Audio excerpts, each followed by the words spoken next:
The days of having an almost empty Disneyland all to yourself are getting fewer and fewer in between.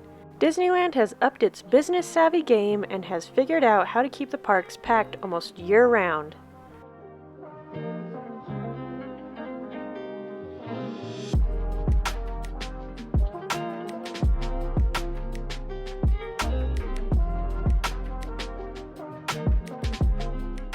But fear not, I'm about to give you 5 quick tips that's going to help you out on those crowded days that those who Disneyland the most use to make sure their visit is still magical no matter what the crowd levels are. So let's get started.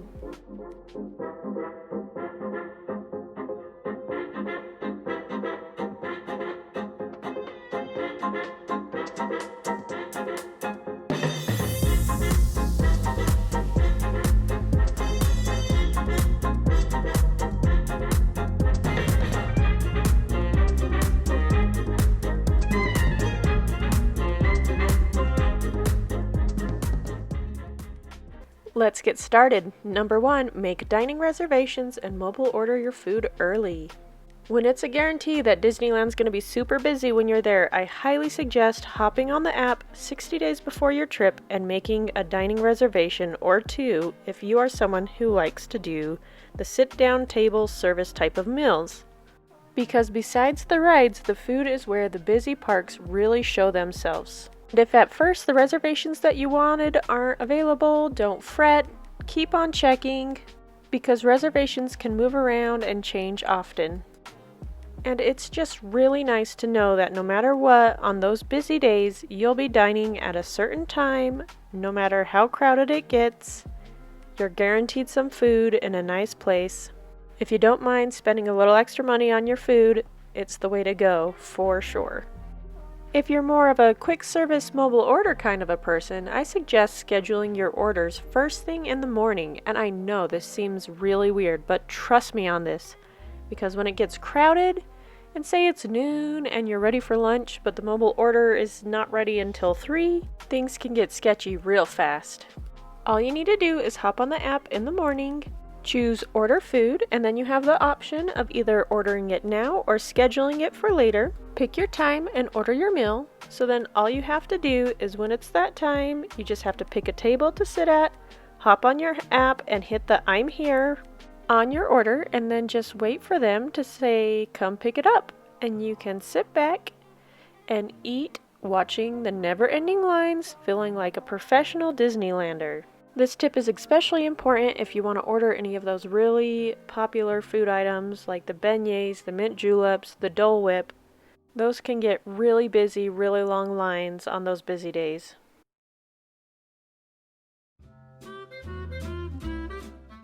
Number 2, remember all the extra guest services the park provides. From the baby care centers where you can change and feed your babies in peace. They even have tiny toilets for potty trainers. They have bottle warmers, microwaves, and private stalls for nursing and feeding babies, high chairs and tiny tables, plus a quiet, air-conditioned place to cool and calm down in. There is one baby center in each park. If you'd like to know more about these, you can check out my How to Disneyland with Baby and Toddlers video. There's also first aid buildings where they have nurses that can provide basic help with things like dehydration, scrapes and blisters, over-the-counter meds, band-aids, things that would just service your basic medical needs. There's one of these stations in each park as well. So check your map on the app to find the exact locations of these services. They also have lockers near the entrance of each park so you don't have to carry everything around all day. You can find water filling stations all throughout the parks, mostly around the quick eatery places. You can even grab a free cup of iced water from the quick service places as well. So you can stay nice and hydrated throughout your days at the parks, free of charge. Number 3, try to stay close to the park. If you can, try to stay within walking distance of the park. And I know that sounds expensive, but trust me, there are plenty of budget hotels near the parks that can accommodate many budgets. Because being able to go back to your hotel for an hour or 2 during the afternoon for your naps or for swimming, When the crowds are really nuts and it gets super hot or really rainy, something like that, this will give you the energy you need to stay later for those nighttime shows like World of Color or the fireworks. Then you can continue to power through until the end of the night. This is also very helpful for helping you get to the parks nice and early in the morning at rope drop time. Number 4, enter early and stay late. And I know this might sound crazy to some people, but trust me, this may save your vacation. No matter how busy the parks are going to be, that day, the lines will always be the shortest and the crowds will be the smallest right at opening and closing of the park. Those first 2 hours and those last 2 hours of the day are always the most magical for me because they're the least busy. Simply put, people like to sleep. They like to sleep in and they like to go to bed early. So if you can, and you're willing to wake up earlier than a granny on coupon day and be willing to burn that midnight oil, you'll be partying with Disney pros and enjoying your less crowded park. Finally, number 5, take advantage of big shows and the fireworks to squeeze in more rides and shorter food lines.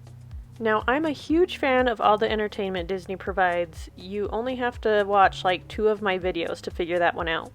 But if you've already caught the parade or the fireworks or that kind of stuff is just not your thing, then it opens up a huge opportunity for you because you'll see ride waits, especially on the outer perimeters of the park, go way down during shows like the parade, the fireworks, Fantasmic, World of Color. You'll also see a mass exodus of people after those shows too, so sticking around away from those crowded zones and having a little bit of patience, you shall be rewarded afterwards, trust me.